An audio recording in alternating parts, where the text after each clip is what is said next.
I'd like to welcome to the floor, speaking first for the proposition, Mayor Nik Johnson. Nik is the Mayor of Cambridge and Peterborough, and he leads the combined authority with responsibility for skills and further education, transport and infrastructure, housing and communities, and business support. Nik, the floor is yours.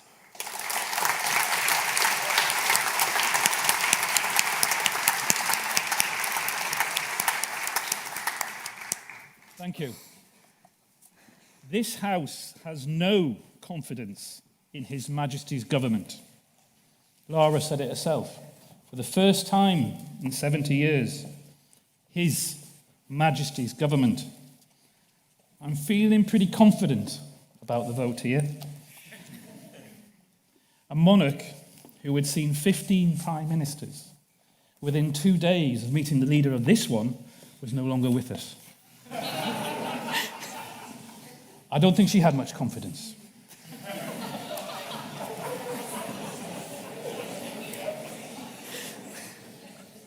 Government matters. Local government matters. I'm the mayor, combined authority. You've got to have confidence in your government. You've got to have trust in a government. And what we've seen recently is a deterioration in that sort of belief for the people who represent you, the people who you vote for. I'm going to question, first of all, the actual legitimacy of the leader of the current government. I am actually, however, mindful that this has happened before, where somebody has come into power to lead our country, to lead our government, without a sort of election from the country. There was Theresa May's coronation. To be fair, a Labour and cooperative mayor will acknowledge Gordon Brown slipped into the sofa slippers of Tony Blair from the grantor arrangement. So I know this happens before, but I don't truly believe that our current Prime Minister and her government has that democratic mandate that she should.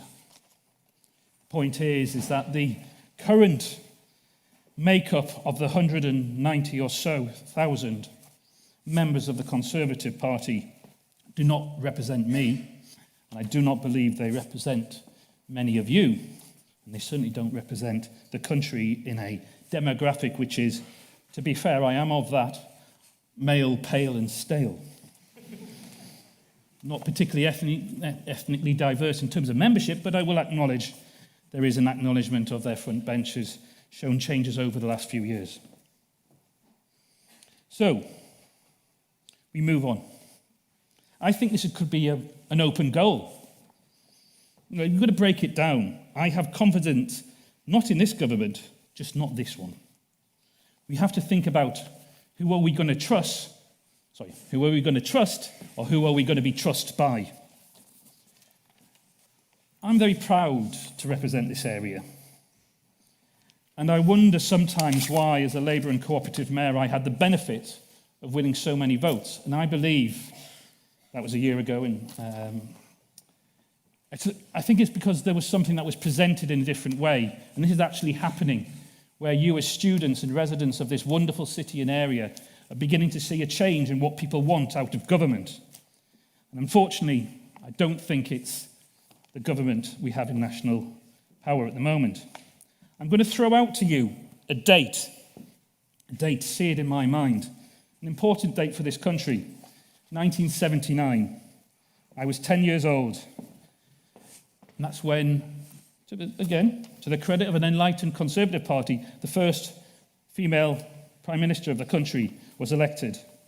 But it changed our society. It changed our communities. It was actually, and this is hard to believe for me, 1979 was only 34 years post the end of the World War II. We are now, flip it round, 43 years post Mrs. Thatcher. Mrs. Thatcher changed things. And in it, she put into motion a set of priorities, a set of thinking, which actually has delivered what we have now as the government of today. I give you the example that in 1945, the total opposite was available. A country which had been decimated by the tyranny of fascism and led by Winston Churchill. a famous leader. But one famous thing that Winston Churchill never did was at the end of the war, he didn't care. Or that's what the population thought. They wanted to be looked after. They wanted something I talk about all the time, compassion. Compassion is a very powerful tool, and we do not see it currently in this government. I've talked about, in the local area, about how we deliver better politics. You start with compassion, the 3 C's. You start with compassion. Now, here's the thing, it changes. You get cooperation, because if you see people who are compassionate, who want to represent you, who want to deliver better schools, better hospitals, better prisons. Nobody thinks about prisoners. You have to be able to show compassion to all, from the rich to the very poorest. It's the 3 C's, compassion, cooperation, and community. We are a society crying out to be looked after. And there's nothing wrong with wanting to be cared for. We are a society that has come through a crisis based on COVID, a pandemic. And what was the thing that kept this country going? There were some clever scientists. But you know what? The thing that really made it was the compassion that we showed to all and each and every one of us, bringing together cooperation and then delivering for the community. That is what we want from a society. And that, unfortunately, is not being shown by the current ideas of policy being given out by His Majesty's government. Margaret Thatcher once said there was no such thing as society. That was the death knell. 1979 came along, and we, for 43 years, have been living in a... I don't have to take that, do I? Don't have to, no. I will come to it in a moment. I will come to it very soon. I actually do believe.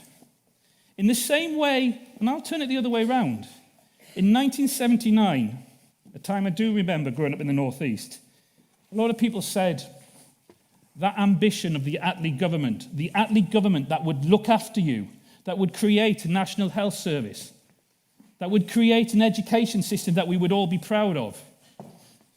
After 1945 to 1979, there was a sense that it was somehow failing. And people will point out bloated state organisations, too much power in the hands of the union. And things changed. I remember the winter of discontent, And that was the end of what was seen as a really strong policy development that delivered for our country. Unfortunately, now, 1979, it's taken 43 years, not 34. 43 years, we are now in the death throes of an experiment of free market, uncaring, uncompassionate government. Now, that is my main argument. I believe it is broken. I believe the communities, are beginning to act against it. You're beginning to recognize it. And I do strongly believe there will be a change. It's starting here in Cambridgeshire as well. So if you remember anything from my speech and why I feel so passionately that this House no longer has confidence in His Majesty's government, remember, His Majesty's government currently now shows no evidence of 3 C's, no compassion, no willingness to cooperate, and they are not delivering for the community. Thank you.